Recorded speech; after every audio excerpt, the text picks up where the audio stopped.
बच्चों की गर्मियों की छुट्टियां लगे अभी 2 दिन ही हुए थे। सुबह सुबह पापा का कॉल आ गया। बोले, बेटा कब आओगी? मैंने अनमने मन से बोल दिया, पापा कुछ पक्का नहीं है, ऋषि टूर पर गए हैं, उनके आने के बाद देखती हूँ। पापा की आवाज़ रुआसी हो गई। बोले, बेटा तुम्हारी माँ नहीं है तो क्या हुआ, तुम्हारा मायका तो है और मैं तो हूँ। ऋषि से बात करो और जल्दी आ जाओ। मैं जी पापा के आगे कुछ बोल ही नहीं पाई। जब तक माँ थी मैं उनसे रोज फोन पर ढेरों बातें करती थी। साल में एक बार गर्मी की छुट्टियों में मैं पूरे 10 दिन के लिए मायके जाती थी। वो सुख किसी जन्नत से कम नहीं होता था। बच्चों से ज़्यादा मुझे गर्मी की छुट्टियों का इंतजार रहता था। पर जब से माँ गई मेरा मायका जाने का मन ही नहीं करता। ऐसा लगता मेरा मायका ही ख़त्म हो गया। एक सूनापन, एक खालीपन सा मेरी ज़िंदगी में भर गया था। पापा एकदम शांत स्वभाव के थे और कम बोलते थे, पर सबकी ज़रूरत का पूरा ध्यान रखते थे। ऐसा नहीं कि मैं पापा को प्यार नहीं करती थी, पर बचपन से मैं माँ के ज़्यादा करीब थी, या यूँ कहूँ कि वे मेरे सुख दुख की सहेली की भांति मैं उनसे साझा करती थी। आज सुबह सुबह पापा का कॉल आया तो उन्हें मना नहीं कर पाई। पापा का दिल रखने के लिए ऋषि से बोलकर अगले ही हफ्ते के टिकट करवा लिए और पहुंच गई मायके। जैसे ही दरवाजे पर पहुंची माँ की याद आ गई। ऐसा लगा जैसे वो अभी बाहर निकलकर मुझे गले लगा लेंगी। सोच के आंखें भर आई, किंतु आज माँ की जगह पापा बाहें फैलाए मेरा इंतजार कर रहे थे।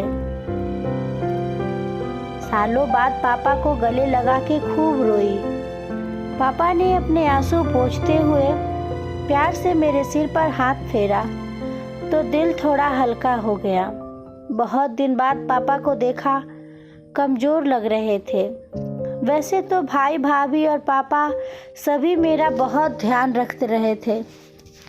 बच्चे तो अपने खेल और मस्ती में व्यस्त हो गए थे, पर ना जाने क्यों मेरी नज़रें हर पल जैसे माँ को ही ढूंढती थी। आज भी पापा पहले की तरह रोज़ खाने के बाद मेरी पसंदीदा मटका कुल्फ़ी लाना नहीं भूलते थे। भाई भी बच्चों को कभी पार्क, कभी चिड़ियाघर तो कभी बाज़ार घुमाने ले जाता था। भाभी भी रोज़ मुझसे पूछकर मेरी पसंद का खाना बनाती। सब कुछ पहले की तरह ही था, बस माँ नहीं थी। इस बार मायके में मेरा दिल नहीं लग रहा था। माँ की कमी मुझे बहुत खल रही थी। ऋषि को कॉल करके मैंने 2 दिन बाद का टिकट करवा लिया। सबने मुझे रोकने की बहुत कोशिश की, पर मैं नहीं मानी। देखते ही देखते मेरे जाने का समय आ गया। आज शाम की ट्रेन से मेरी घर वापसी थी। मैंने सामान पैक करके रख लिया था, बस पापा का इंतज़ार कर रही थी।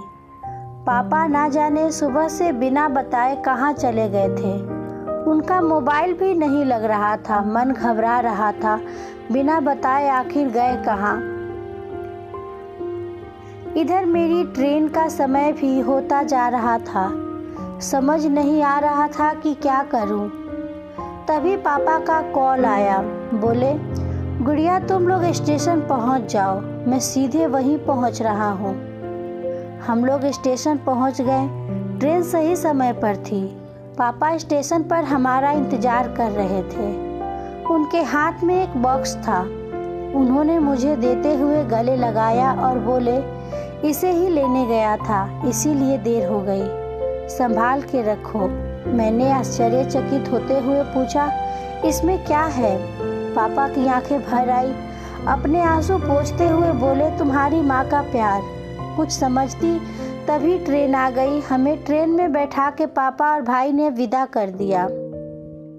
मेरी नज़रों से ओझल होने तक पापा वही खड़े हाथ हिलाते रहे। मैं भी एकटक ना जाने कब तक बाहर खिड़की से उन लोगों को निहारती रही।